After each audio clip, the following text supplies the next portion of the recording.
राज्यातील शेतकऱ्यांसाठी आज सकाळच्या 50 ताज्या झटपट ठळक बातम्या। सोयाबीन दरात तेजी, उच्चांकी 4751 रुपये भाव आज मिळाला आहे। अतिवृष्टीग्रस्त शेतकऱ्यांच्या खात्यात आज अनुदान पैसे जमा होणार। 20,000 कोटींच्या मदतीचा जी.आर. पुन्हा एकदा आला आहे। कृषी मंत्री भरणे यांची माहिती, केंद्राकडून देखील मदतीची अपेक्षा। बोनसच्या पैशासाठी शेतकरी धडकले, जिल्हाधिकारी कार्यालयावर हेक्टरी 20,000 रुपयांचा बोनस जरी घोषित केले असले तरी अद्यापही अनुदान मिळालेले नाही। त्यामुळे तात्काळ अनुदान जमा करावे यासाठी जिल्हा अधिकारी, जिल्हा मार्केटिंग अधिकाऱ्यांना निवेदन देण्यात आले।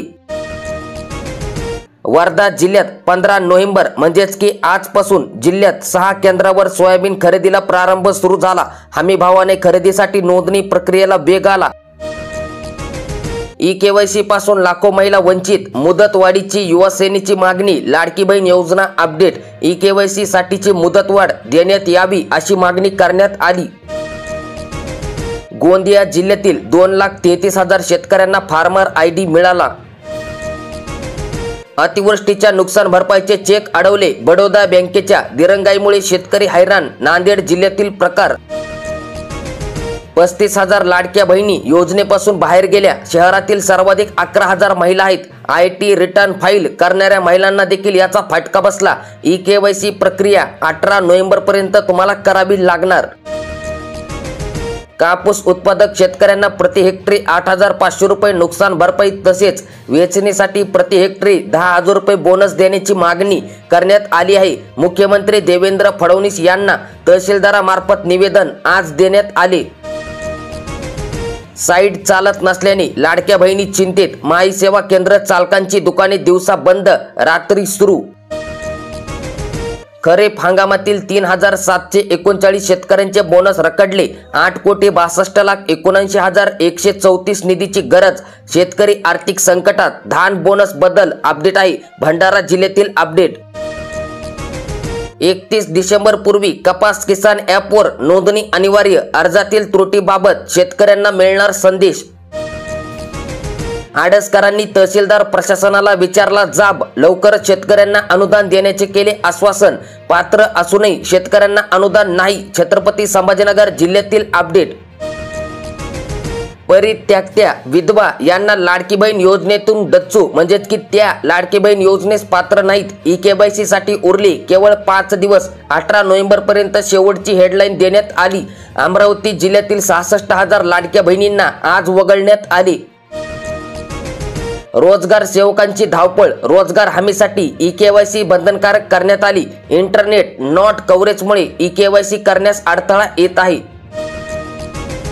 क्रांतीचा प्रति टन ऊस दर 3,500 रुपये जाहीर करण्यात आला। सांगली जिल्ह्यातील अपडेट, सरकारचे अनुदान वाढून DAPचे नुकसान कमी करण्याचा प्रयत्न, तरी देखील प्रति बॅग 900 रुपयांचे नुकसान। शेतकऱ्यांना वारंवार ई-केवायसीचा त्रास, एकदाच ओळख पडताळणी धोरणाची मागणी करण्यात आली।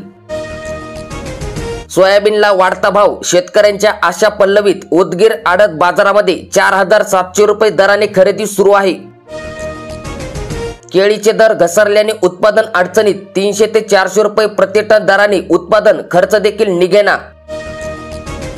PM आवास योजनेचे उद्दिष्ट 31 डिसेंबर पर्यंत पूर्ण करा, मुख्य कार्यकारी अधिकारी ओमकार पवार यांचे निर्देश। कापूस वेचणी दर वाढूनही मजुरांची चणचण, प्रति किलो 10 रुपये प्रमाणे दर देण्यात आला। कांदा रोपाचा दर वाढला, एकरी 30,000 पर्यंत टप्पा गाठला। रोपासाठी शेतकऱ्यांची डोंगराळ भागामध्ये भटकती। अतिवृष्टीने उन्हाळ कांदा रोपांचे मोठ्या प्रमाणात नुकसान।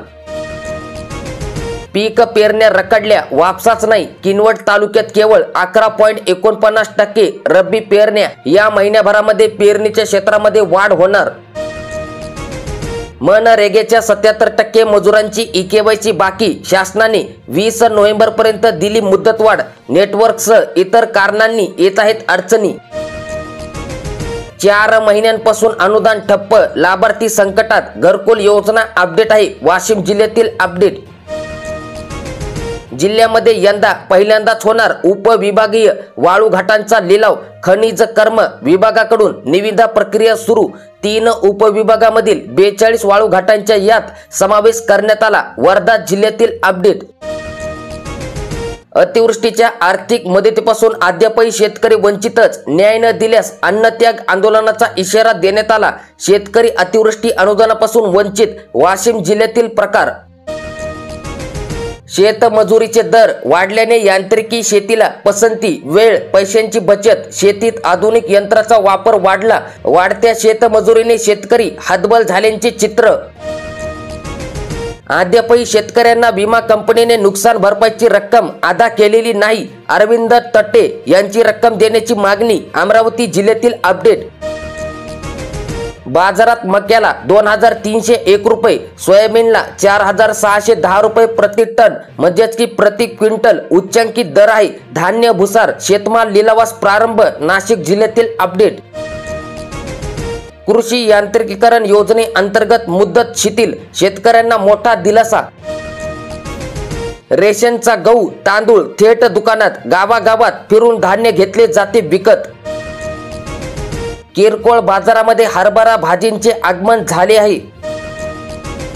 अतिवृष्टीच्या अनुदानापासून शेतकरी वंचितच. ज्या शेतकऱ्यांच्या शेतीचे 100% नुकसान झाले त्यांच्या खात्यावर 4000 रुपये पडले. राहिलेल्या 30% शेतकऱ्यांना अजूनही शासनाने घोषित केलेल्या मदतीची प्रतीक्षाच करावी लागत आहे. प्रशासनाने लक्ष द्यावे अशी मागणी शेतकऱ्यांतून होऊ लागली आहे. नांदेड जिल्ह्यातील अपडेट.